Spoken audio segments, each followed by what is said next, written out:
Shalom Bapak Ibu, berjumpa lagi dengan saya di sini dalam renungan harian. Bagaimana kabarnya hari ini? Sehat? Bahagia? Harus dong, yang pastinya jangan lupa untuk selalu bersyukur. Baik, sebelum kita bersama-sama mendengarkan firman Tuhan, mari kita bersatu dalam doa. Kita berdoa. Kami sungguh mengucap syukur Tuhan atas kehidupan kami, atas nafas kehidupan yang senantiasa Engkau berikan kepada kami, sehingga kami dapat menjalani setiap kehidupan kami dengan baik. Dan Tuhan, sebentar kami hendak merenung sabda-Mu, biarlah sabda-Mu tetap menjadi pedoman dalam kehidupan kami. Bersabdalah Tuhan, karena kami siap untuk mendengarkan. Amin. Firman Tuhan akan saya bacakan dari Mazmur 28. Mazmur 28 ayat yang pertama hingga ke-9. Mazmur 28 ayat yang pertama hingga ke-9. Demikian firman Tuhan. Tuhan perisaiku. Dari Daud. Kepadamu ya Tuhan, gunung batuku, aku berseru. Janganlah berdiam diri terhadap aku, sebab jika engkau tetap membisu terhadap aku menjadi seperti orang yang turun ke dalam liang kubur. Dengarkanlah suara permohonanku apabila aku berteriak kepadamu minta tolong, dan mengangkat tanganku ke arah tempat-Mu yang maha kudus. Janganlah menyeret aku bersama-sama dengan orang fasik, ataupun dengan orang yang melakukan kejahatan, yang ramah dengan teman-temannya, tetapi yang hatinya penuh kejahatan. Ganjarilah mereka menurut perbuatan mereka dan menurut kelakuan mereka yang jahat. Ganjarilah mereka setimpal dengan perbuatan tangan mereka. Balaslah kepada mereka apa yang mereka lakukan, karena mereka tidak mengindahkan pekerjaan Tuhan. Dan perbuatan tangannya, Ia akan menjatuhkan mereka dan tidak membangunkan mereka lagi. Terpujilah Tuhan, karena Ia telah mendengar suara permohonanku. Tuhan adalah kekuatanku dan perisaiku. Kepadanya hatiku percaya. Aku tertolong, sebab itu beria-ria hatiku, dan dengan nyanyianku aku bersyukur kepadanya. Tuhan adalah kekuatan umat-Nya dan benteng keselamatan bagi orang yang diurapinya. Selamatkanlah kiranya umat-Mu dan berkatalah milik-Mu sendiri. Gambarkanlah mereka dan dukunglah mereka untuk selama-lamanya. Demikian pembacaan firman Tuhan. Bagaimana kita tidak hanya membaca, melainkan merefleksikan serta melakukannya di dalam kehidupan kita sehari-hari. Haleluya. Bapak Ibu terkasih dalam Tuhan Yesus Kristus, saya mau bertanya dan refleksi untuk kita sekalian. Bagaimana rasanya jika kita didiamkan oleh orang terkasih? Bagaimana rasanya? Enak atau tidak? Pastinya tidak. Mungkin ketika saya saat bujangan, saya didiami oleh orang tua, itu rasanya sepi, sedih, dan lain-lainnya. Tapi sekarang ketika saya sudah nikah, saya didiami oleh istri saya 5 menit aja,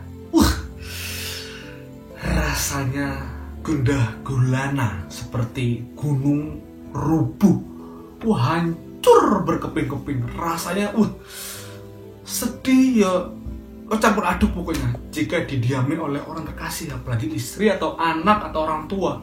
Pastinya sulit untuk dibayangkan. Tetapi bagaimana rasanya jika kita didiami atau didiamkan oleh Tuhan,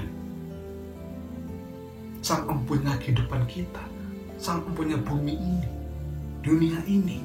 Bagaimana rasanya jika Tuhan mendiamkan kita, jika Tuhan tidak menjawab setiap doa kita? Sedih atau biasa aja? Pastinya sangat-sangat sedih jika Tuhan mendiamkan kita. Tapi mengapa seringkali manusia yang mendiamkan Tuhan?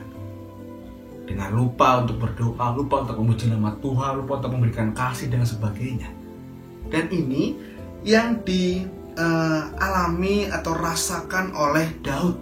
Daud mengalami dalam relasi dengan Tuhan, ia merasa didiamkan oleh Tuhan.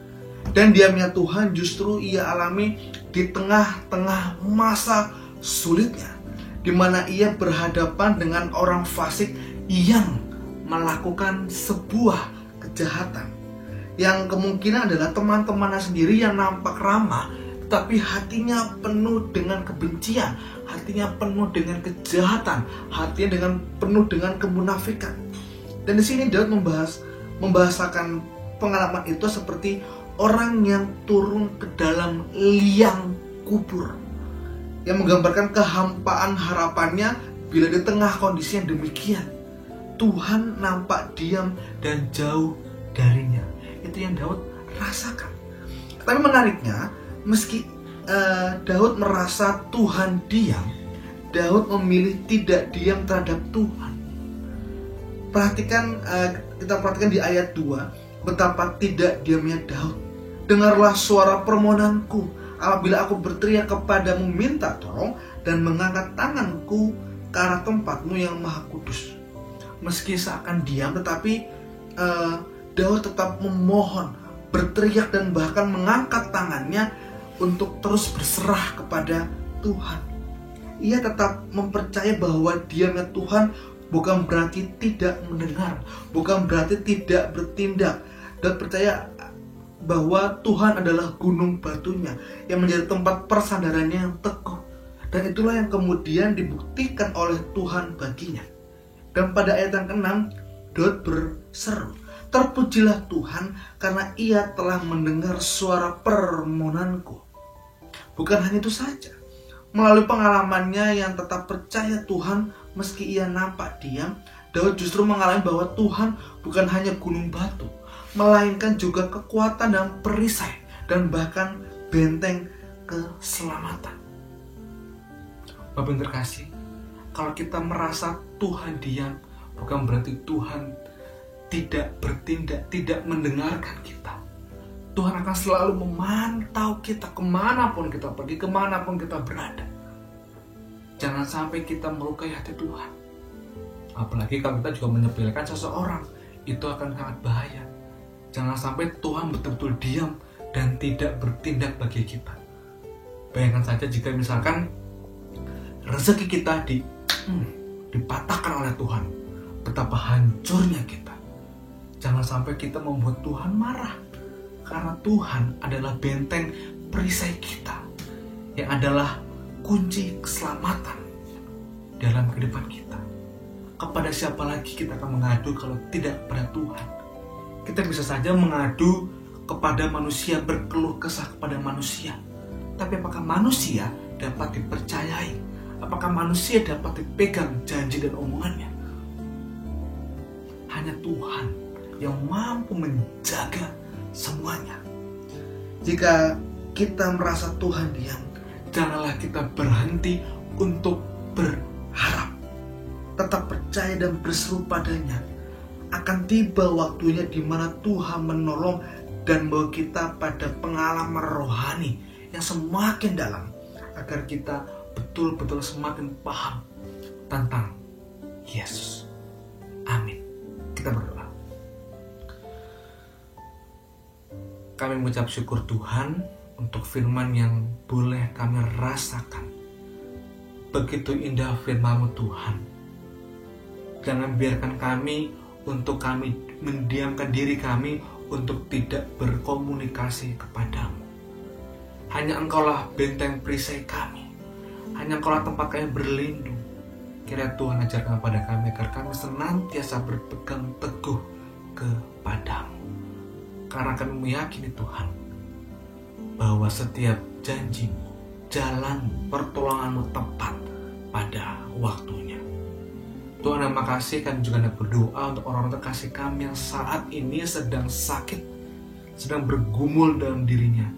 Tuhan yang membantu, Tuhan yang memberikan mukjizat kepada mereka, sehingga mukjizat-Mu betul-betul nyata, dan mereka yang sedang bergumul dan berjuang tetap merasakan bahwa Engkau betul-betul nyata dan adil dalam kehidupan ini. Kami juga berdoa Tuhan untuk orang-orang terkasih kami sedang bergumul dan berjuang untuk proses kehidupan di masa pandemi ini Tuhan. Kiranya Tuhan memberikan jalan, Tuhan memberkati, sehingga setiap jalan kehidupan kami tetap dapat kami tapaki dengan baik, dan biarlah kami tetap menjadi berkat bagi sama kami. Tuhan, inilah doa dan permohonan kami serahkan di dalam nama Tuhan Yesus Kristus, Sang Juru Selamat kami, Sang Benteng perisai kami yang senantiasa hadir di dalam hidup kami. Amin.